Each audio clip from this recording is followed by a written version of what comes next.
The way she ride me, you would think that I was a car. Diamonds on my wrist shine brighter than the star. She want Tito's, Henny, Patron, she want the bar. No Xannies, but Alright, welcome back guys to another video, and dito na naman po ang inyong paboritong introvert na nag-DIY ng mga repo na motor. Alright, so ito nga, quick update lang to guys sa particular na unit na to. So ito yung ating nakuha lang kahapon, isang Euro Motor Daan Hari 125, and 2025 model ito. So as you can see, kinarwash na siya. Kakatapos lang niya actually ng car wash. And ayan, kung makikita nyo, mukha na siyang brand new. Actually, looks and feels like brand new talaga itong motor na to. Alright? And ayun na nga, kakatapos lang natin siyang i-car wash. Ayan. Malinis mga bossing ko. Ayan. Alright, so sa mga katanong kung ano na yung nagawa dito sa motor, or ano yung ginawa ko sa motor na to. So, as you can see, itong seat cover niya, pinalitan natin kasi yung nakaraan, ewan ko, siguro pinagtutusok ng plies or ng screwdriver. So, ang ginawa natin is palitan siya para mukha siyang malinis. Alright? Ayan. And then, yung ano pala dito, yung signal light niya, walang cover ito. Ang ginawa natin, kumuha na lang tayo ng replacement. Yan siya. So, yung bago, ang nilagay ko na lang dito sa magkabila. And itong sa harap, inayos ko na lang yun dito kasi natatanggal itong mga amber covers niya. So, ayan na, naayos na natin sila. And then, ang isa pang naging problema nito yung itong headlight niya. Yung bombilya niya pala pundido na. Nung minuksan ko kasi pundido na.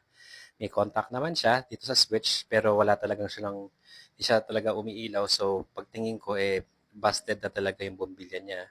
Ang size ng bombilya nito is B35. Ano pa ba? Ayan, yung mga switch na sa brake lights, meron dito, ayan, sa part na to, meron switch dyan. Ang ginawa is nilinis lang yung mga contacts. Medyo mahirap nga lang siyang kalasin, yung switch na pabilog. Pero, ayun, nagawa naman natin siya. And then, yung isang switch dito, ayan, ayan ang switch dito sa rear na preno. Ang nangyari dito is yung part sa ilalim niya naputol. So, ang ginawa lang natin is nag-bend lang tayo do sa dulo and then kinawit lang natin siya ulit para umandar ulit itong brake switch niya. So, both brake switches, front and rear, pareho na silang umaandar. And then, ang isa pa palang inayos dito is yung mga switches. So, itong mga switches na to, yan, pinagbubukas ko sila. And nilinis ko yung mga contacts kasi yung turn signals, itong sa left and right na signal light, switch, tsaka itong hazard, sobrang dudumi na nila. Ito yung itsura niya pag marumi and pag nilinis na siya.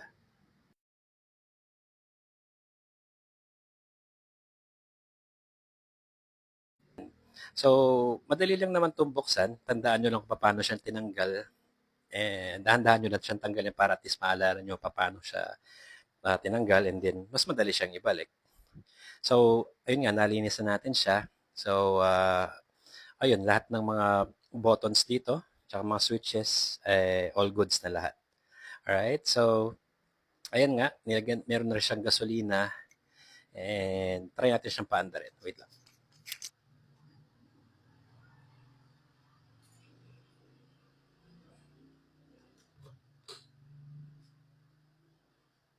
Ayan, as you can see, maandar yung signal light. Tapos itong hazard. Ayan, all goods. So, pandarin natin siya. Oop. Yan, one click. Kinagandaan din sa motor na ito, naka-condition siya. Since yung first owner nito, halatang inalagaan niya itong motor, which is very good. At least, although medyo mataas ko siyang nakuha sa kasa, okay lang. Kasi nga, mga minor lang ginawa ko dito. Actually, walang masyadong pinalitan.